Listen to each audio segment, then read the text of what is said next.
Bonsoir, dans cette vidéo, on va corriger le dernier exercice du deuxième contrôle de mathématiques 3. Et il s'agit, hop là, alors que j'allume ma tablette, il s'agit cette fois d'étudier la projection orthogonale sur un plan P ainsi qu'une courbe paramétrée dont on va étudier la longueur, montrer qu'elle est incluse dans P et étudier en fin de compte la nature. Donc le plan P qui nous intéresse dans cet exercice est le plan dans R3 d'équation x plus y plus z égale 1. Et en premier lieu, on nous demande d'en trouver deux vecteurs directeurs qui doivent être orthogonaux entre eux. Alors, qu'est-ce qu'on a comme information? On a l'équation de P, donc on peut en déduire, vous vous rappelez, un vecteur normal de P. D'après l'équation de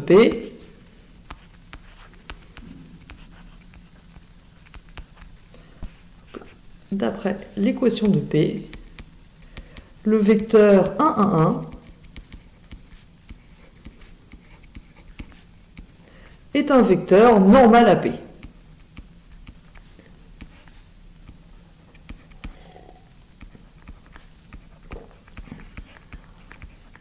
Autrement dit, c'est un vecteur perpendiculaire à P.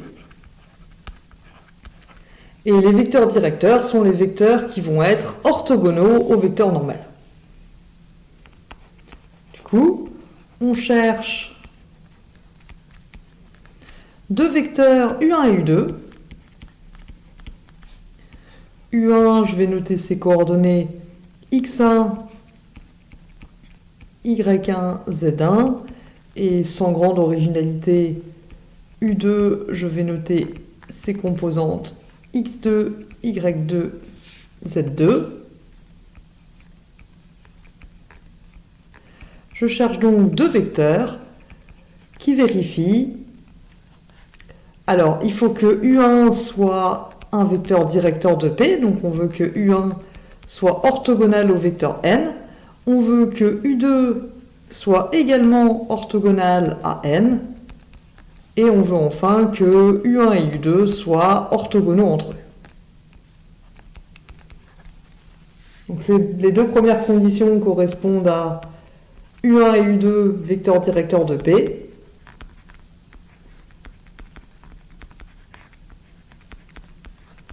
Et celle-ci correspond à U1 doit être orthogonal à U2. Et je vais noter ces trois équations. 1, 2, 3.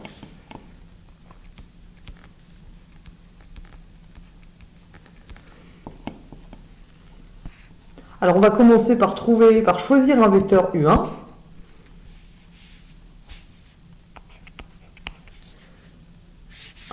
L'équation 1 qui nous dit que U1 doit avoir un produit scalaire nul avec n, nous dit donc que x1 plus y1 plus z1 doit être égal à 0. On peut par exemple choisir. Alors un vecteur simple dont la somme des coordonnées fait 0, on va prendre par exemple 1, moins 1, 0. C'est pas le seul qui marche, mais c'en est un simple qui fonctionne. Donc notre premier vecteur directeur, on va prendre U1 égale moins 1, 1, 0. Et maintenant, ce qu'il nous reste à faire, c'est de déterminer un vecteur du plan, un vecteur de P, U2, qui soit orthogonal à celui-là.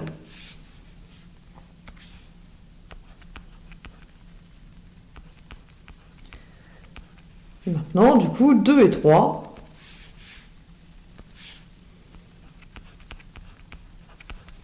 Ça revient du coup à dire que donc, une fois qu'on a choisi U1,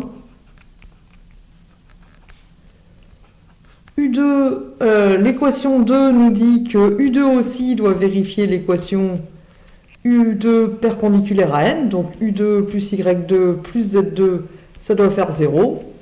Et il faut en plus cette fois que U2 soit perpendiculaire à U1. U1, on a choisi ce vecteur-là, donc il faut que le produit scalaire de U2 avec U1 fasse 0, c'est-à-dire x2 moins y2 égale 0. On doit donc avoir x2 qui est égal à y2. Et si on remplace x2 par y2 juste au-dessus, on va avoir z2 qui doit être égal à moins 2y2 du coup. Et du coup là, on peut choisir, donc on a moins de choix, mais on a quand même n'importe quelle valeur qu'on peut prendre pour y2. On va faire simple, on va prendre 1. Donc on peut choisir voilà, u2 égale 1, 1, moins 2.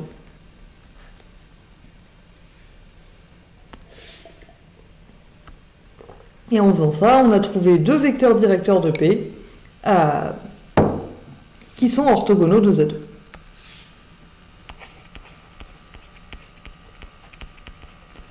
C'était pas la seule façon de s'y prendre, mais ça vous permettait de trouver deux vecteurs qui répondaient à la question.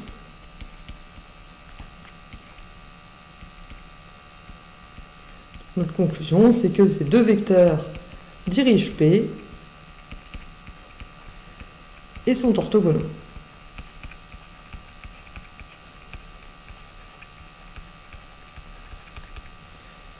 Alors ensuite, deuxième question, il fallait qu'on détermine la projection orthogonale d'un point M égale x, y, z sur le plan P. On va montrer deux méthodes qui ne sont pas les seules possibles. La première méthode, on peut utiliser la formule du cours.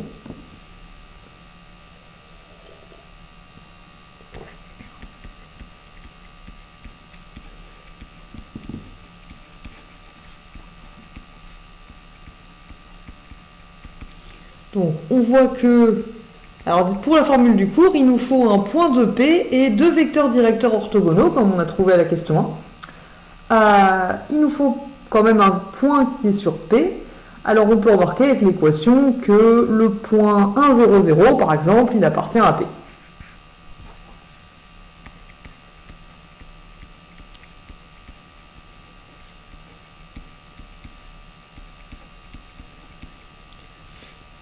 P passe par 1, 0, 0 et est dirigé par U1 et U2 qu'on a trouvé juste avant,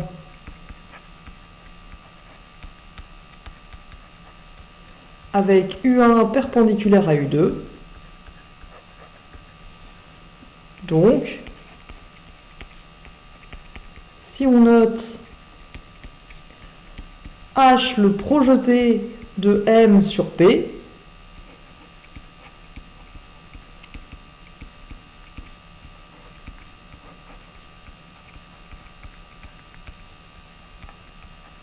on a alors, d'après la formule du cours, AH, le vecteur AH, il est égal à... Donc c'est un vecteur du plan, ça va donc être une combinaison linéaire des vecteurs U1 et U2, et en fait on a une formule qui nous dit que c'est le produit scalaire de AM avec U1 divisé par la norme de U1 au carré fois le vecteur U1, plus le produit scalaire de AM avec U2 divisé par la norme de U2 au carré fois le vecteur U2. Là, j'ai pas mis de flèche, donc je vais continuer à pas en mettre. Et maintenant, on n'a plus qu'à calculer tous ces éléments séparément. Donc on a AM, du coup, c'est le vecteur, plutôt produit scalaire de AM avec U1. Donc AM, c'est le vecteur x-1, yz. M, c'est le point x, y, z. Donc AM, c'est le vecteur x-1, yz. Et U1, on avait choisi le vecteur 1, moins 1, 0. Donc le produit scalaire des deux, c'est x moins 1 moins y, c'est-à-dire x moins y moins 1. La norme de U1 au carré, c'est racine, non c'est sans racine carrée, du coup c'est 1 au carré plus moins 1 au carré, ça fait 2. Et pour U2, on a le produit scalaire avec AM qui va donner le produit scalaire du vecteur x moins 1, yz avec 1 1, moins 2, qui va nous donner x moins 1 plus y moins 2z, donc x plus y moins 2z moins 1. Et cette fois, la norme de U2 au carré, ça va être égal à 1 au carré plus 1 au carré plus moins 2 au carré, qui fait 6.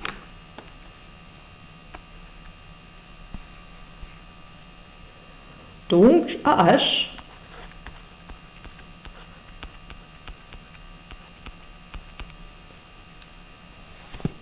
c'est le vecteur, du coup, x moins y moins 1 sur 2,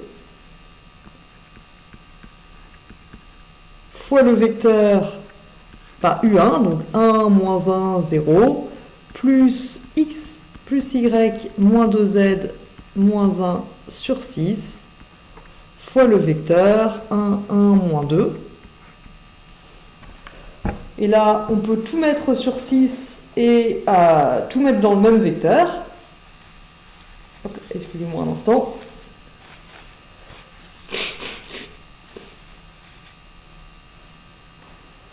Donc si on met tout sur 6, on va donc avoir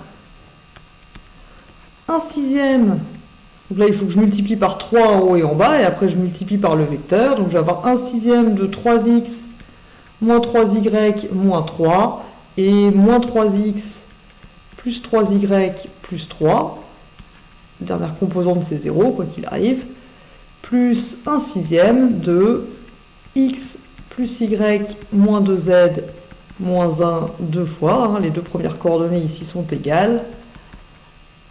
Et la dernière, je multiplie par moins 2. J'ai donc moins 2x moins 2y plus 4z plus 2. Et maintenant, en réunissant, en sommant ces deux vecteurs, on trouve 1 sixième de... Alors, on va avoir 3x plus x, ça nous fait 4x. Moins 3y plus y, ça nous fait moins 2y, moins 2z. Et ici, on a moins 3 moins 1 qui fait moins 4. En dessous, on trouve moins 3x plus x, donc moins 2x. 3y plus y, 4y. Et moins 2z plus 3 moins 1, donc plus 2. Et en bas, on a juste moins 2x, moins 2y, plus 4z plus 2. Alors attention, ça c'est pas encore tout à fait la formule de P de x, y, z, puisque ça correspond au vecteur AH, et nous, il nous faut les coordonnées de H tout court. Alors les coordonnées de H, on va les noter x', y', z'.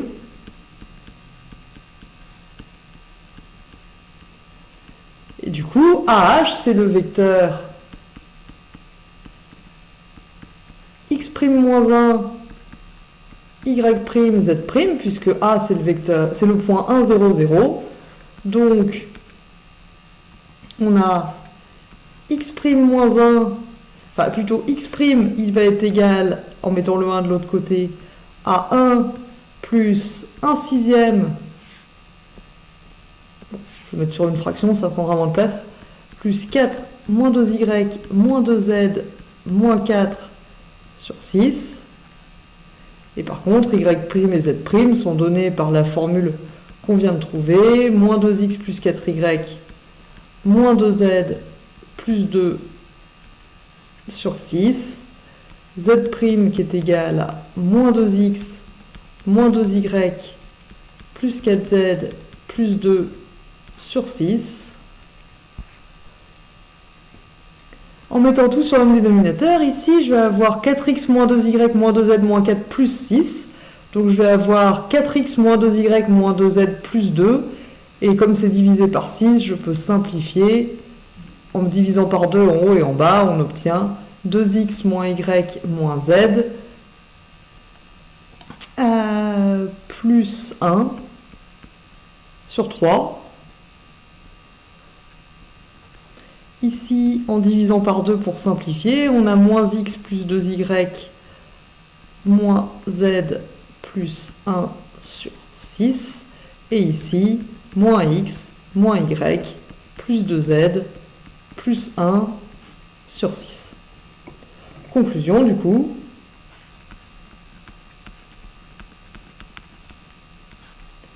P de x, y, z, donc c'est les coordonnées x', y', z' qu'on a trouvées. Et c'est pas du tout sur 6 les fractions, veuillez m'excuser, puisque j'ai simplifié par 2, on est maintenant sur 3. Trop tard pour faire ça. C'est donc 1 tiers de 2x moins y moins z, plus 1, moins x plus 2y moins z plus 1, et moins x moins y plus 2z plus 1. On ne nous le demande pas, mais en fait on peut remarquer que ça c'est une application affine, puisqu'on peut l'écrire comme le produit de la matrice 1 tiers de... la matrice qui a des moins 1 partout, sauf sur la diagonale où ce sont des 2, fois x, y, z, plus le vecteur 1 tiers de 1, 1, 1. Et ça nous donne la formule de la projection orthogonale.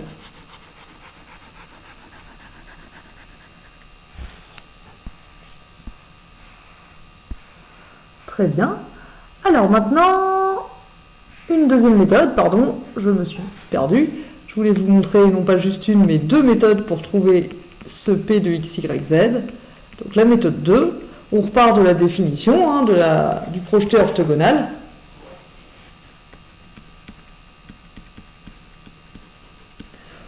On sait que par définition de la projection orthogonale, H il doit appartenir à P. C'est le projeté du point M sur P, donc il appartient à P, c'est un peu son but dans la vie.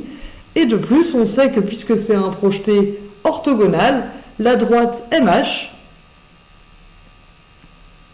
doit être perpendiculaire à P. Autrement dit, H appartient à P. Et la droite MH, du coup, c'est une droite qui est perpendiculaire à P, ça veut dire que son vecteur directeur, donc le vecteur MH, il doit être collinéaire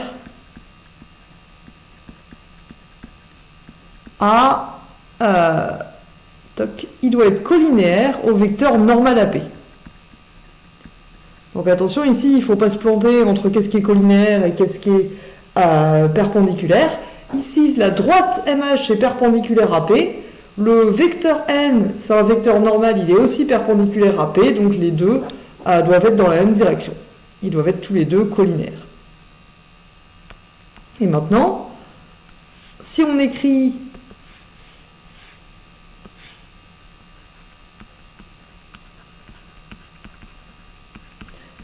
H égale x', y', z',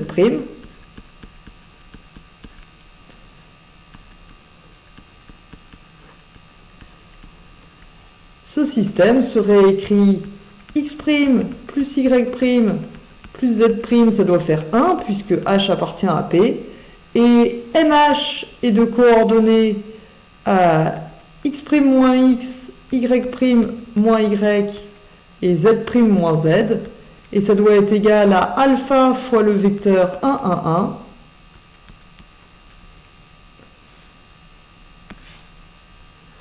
avec alpha un réel, avec alpha un réel.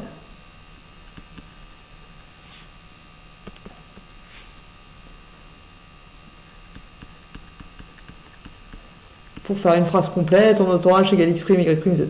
H c'est le projeté orthogonal. Si et seulement si, il existe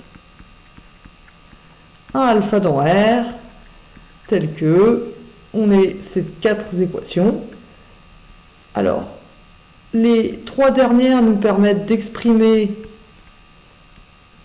x', y' et z' en fonction de x, y et z. X, y et z, on les connaît. Dans l'idée, c'est les coordonnées du point M qui est donné par l'énoncé. Et si on trouve alpha, on aura trouvé les coordonnées x', y' et z'. Et en remplaçant dans la première ligne, on a donc x plus alpha, plus y plus alpha, plus z plus alpha est égal à 1. Autrement dit, 3 alpha, ça doit être égal à 1 moins x moins y moins z. Et ces trois lignes-là, on les recopie telles quelles. Elles n'ont pas changé.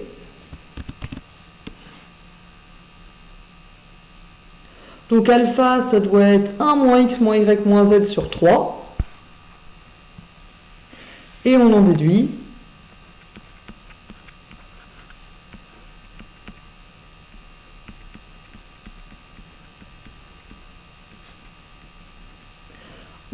donc que x' doit être égal à x plus 1 moins x moins y moins z sur 3. En mettant sur le même dénominateur, on trouve 3x moins x, donc 2x, moins y moins z plus 1 sur 3.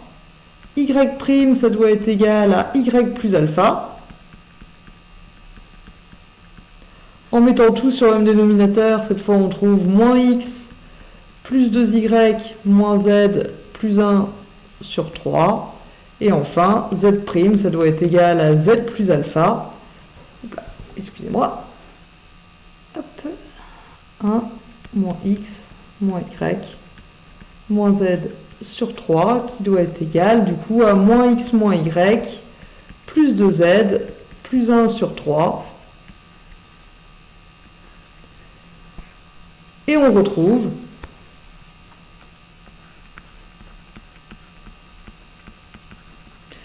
on retrouve exactement la même formule que celle qu'on avait déjà obtenue, comme vous voyez. Ce qui est rassurant, ça veut dire qu'on n'a probablement pas écrit n'importe quoi la première fois. Si on avait trouvé autre chose, il eût fallu s'inquiéter, mais là on retombe sur exactement la même formule. Et je crois que c'est tout ce qu'on nous demandait dans cette question. Donc là, évidemment, ça a l'air long, mais c'est parce que je l'ai fait en double. Maintenant, on change un petit peu de sujet. On considère une courbe paramétrée, dont les équations sont ici. Et on nous demande la longueur de la courbe sur l'intervalle 0 de pi. Alors, c'est le moment de se rappeler de la formule. La longueur de la courbe sur l'intervalle 0 de pi,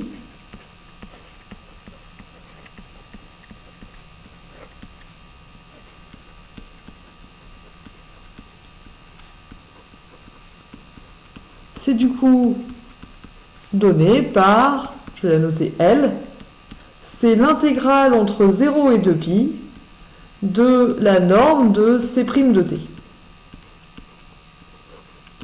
Autrement dit, c'est l'intégrale entre 0 et 2π de la racine carrée des coordonnées de C' de t au carré. Et les coordonnées de C' de t, c'est les dérivées des trois composantes x de t, y de t et z de t.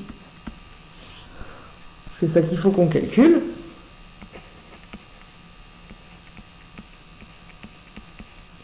Or, x' de t, c'est moins sinus t plus 1 sur racine de 3 cosinus t. Y' de t, c'est sinus t plus 1 sur racine de 3 cosinus t. Et z' de t, c'est tout simplement moins 2 sur racine de 3 cosinus t.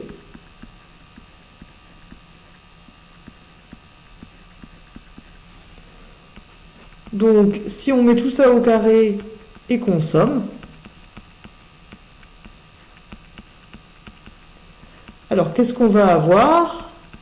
X' de t au carré, ça va donc nous donner, par une identité remarquable, sinus carré de t, moins 2 sur racine de 3 sinus t cosinus de t, le double produit, à ne pas oublier, plus 1 tiers de cos carré t.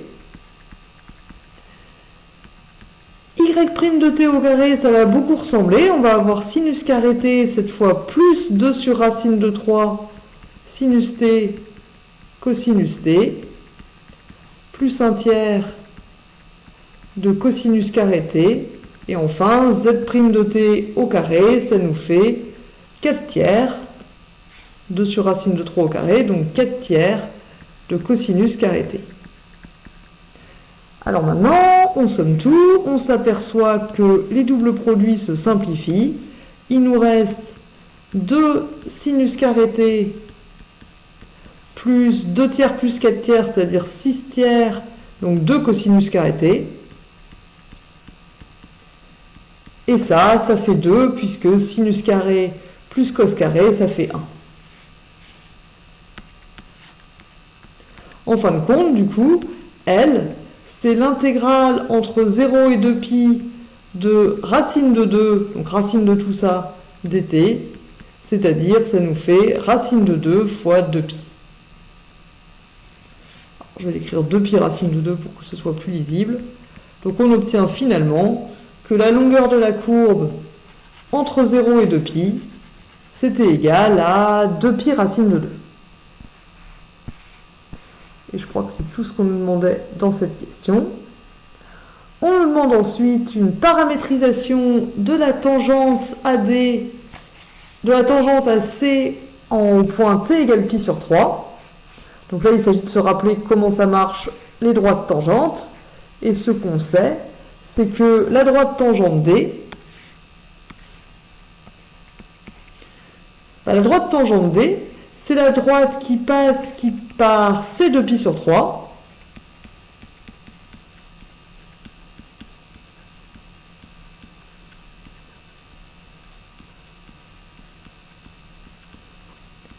Et qui est dirigée par C' de pi sur 3.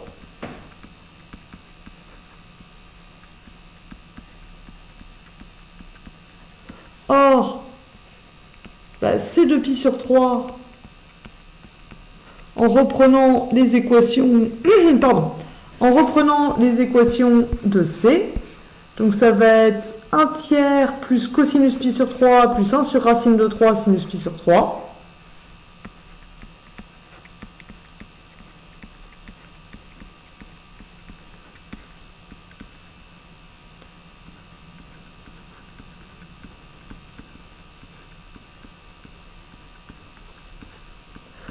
Cosinus pi sur 3, ça fait 1,5. Sinus pi sur 3, ça fait racine de 3 sur 2.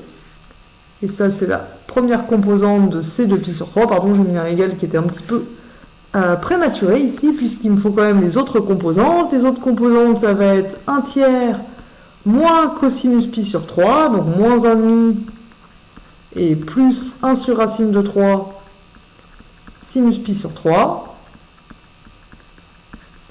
Et enfin, 1 tiers moins 2 racines de 3 sinus pi sur 3. Et en remplaçant cosinus pi sur 3 par 1,5 et sinus pi sur 3 par racine de 3 sur 2, et en faisant les simplifications, on trouve ici 1 tiers plus 1,5 plus 1,5, donc 1 tiers plus 1 qui fait 4 tiers. Ensuite, on a 1 tiers moins 1,5 plus 1,5, ça fait 1 tiers.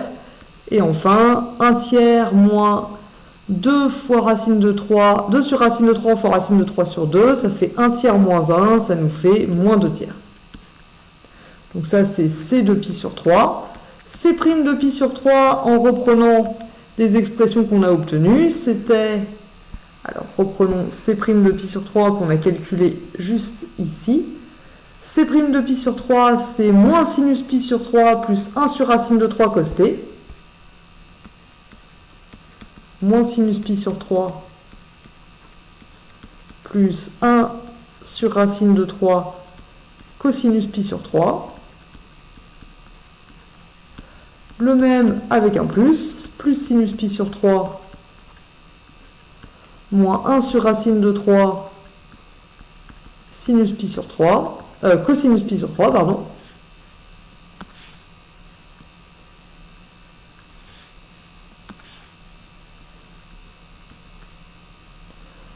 Et enfin, on va avoir moins 2 racine de 3 cosinus pi sur 3. Et cette fois, en calculant, on obtient moins racine de 3 sur 2 plus 1 sur 2 racines de 3. Si on met tout sur 6, on va obtenir... On va avoir moins racine de 3 sur 2 plus racine de 3 plus 1 sur 2 racine de 3. 1 sur 2 racine de 3 qu'on peut réécrire en fait en multipliant en haut et en bas par racine de 3. On va obtenir racine de 3 sur 6. Ici on a plus racine de 3 sur 2 moins racine de 3 sur 6. Non, ici c'est encore un plus. Plus racine de 3 sur 6. Et enfin là-bas, on a moins 1 sur racine de 3 qui nous fait moins racine de 3 sur 3. Et en faisant toutes les simplifications qu'on peut, on va avoir moins racine de 3 sur 3, 2 racines de 3 sur 3 et moins racine de 3 sur 3. Donc, une paramétrisation de D,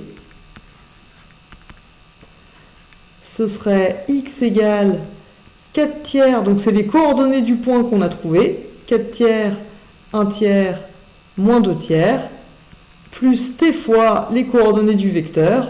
Donc ici, on va avoir moins racine de 3 sur 3t, plus 2 racines de 3 sur 3t, et moins 2 racines de 3, moins racine de 3 sur 3t. Et ça, avec un paramètre t qui vit dans R, c'est une paramétrisation de la droite tangente à la courbe C au point π sur 3. On nous demande aussi de vérifier que la droite D, elle est incluse dans le plan P.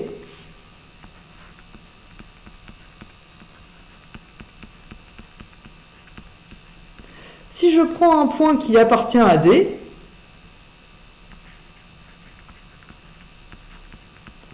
et que je fais x plus y plus z, donc du coup x et y et z, ils sont donnés par l'expression au-dessus, on va avoir 4 tiers moins racine de 3 sur 3t, plus 1 tiers, plus 2 racines de 3 sur 3t, moins 2 tiers, moins racine de 3 sur 3t.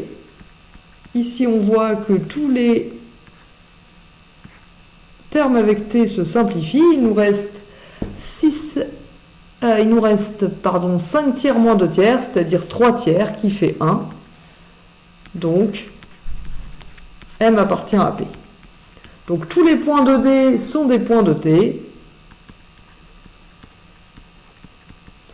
On a donc bien D qui est incluse dans P.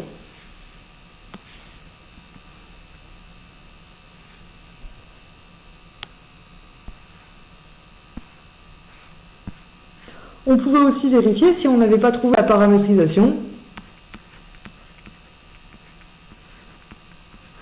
On peut aussi montrer que, et je vous laisse le vérifier, C de π sur 3 appartient à P, c'est un point de P, et le vecteur qui dirige la droite, c'est un vecteur de P, c'est un vecteur directeur de P, puisqu'il est orthogonal à n, comme je vous laisse le vérifier. Et on en déduit du coup que si c'est une droite avec un point sur le plan et un vecteur du plan qui la dirige, bah du coup toute la droite est nécessairement incluse dans P. Dernière question. On nous donnait le point 1 tiers, 1 tiers, 1 tiers, et on devait calculer la distance entre A et C de t, montrer que C de t appartient à P, et en déduire une interprétation géométrique de la courbe.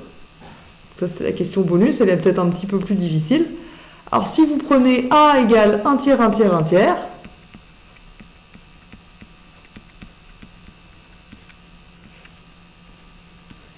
alors le vecteur qui relie A à C de t, vous pouvez vérifier que ces coordonnées, du coup, sont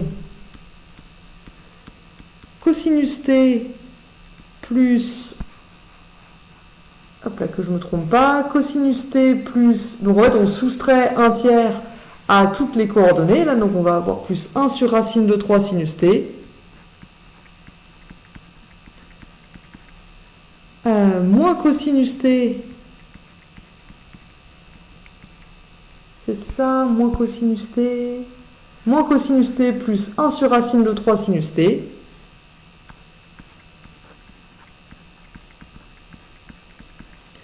Et eh bien, moins 2 racine de 3 cosinus t.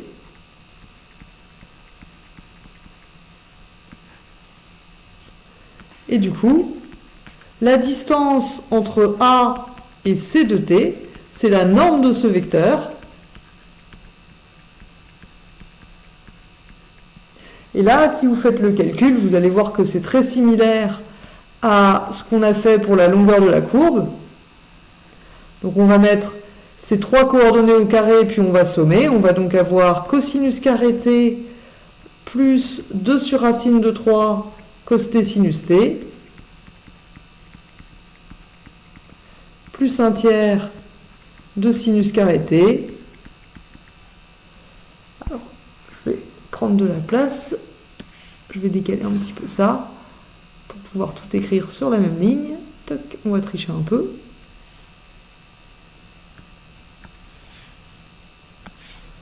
On va ensuite avoir la deuxième coordonnée au carré qui va nous faire cos carré t, cette fois moins 2 racine de 3 sur 2 racine de 3 cos t sinus t, plus 1 tiers de sinus carré t. Et là, j'ai dû me tromper, ça doit être un sinus, n'est-ce pas? Sinus. Du coup, ici, on a un plus 4 tiers de sinus carré t. Et la racine recouvre tout ça. À nouveau, on a une simplification des doubles produits. Et il va nous rester 2 cos carré t plus 2 sinus carré t. En sommant les fractions, c'est les mêmes que tout à l'heure. C'est-à-dire, à nouveau, on trouve racine de 2. Donc, quel que soit le point C de t sur la courbe, la distance entre A et C de t, c'est racine de 2.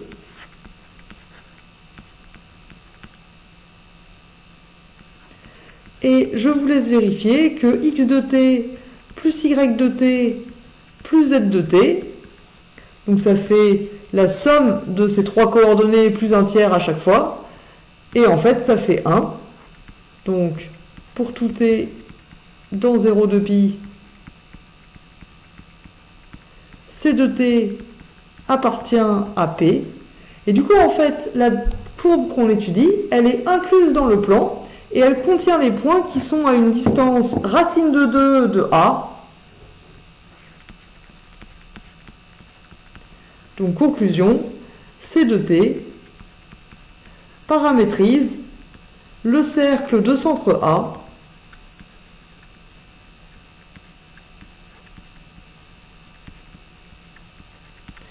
et de rayon racine de 2 dans le plan P.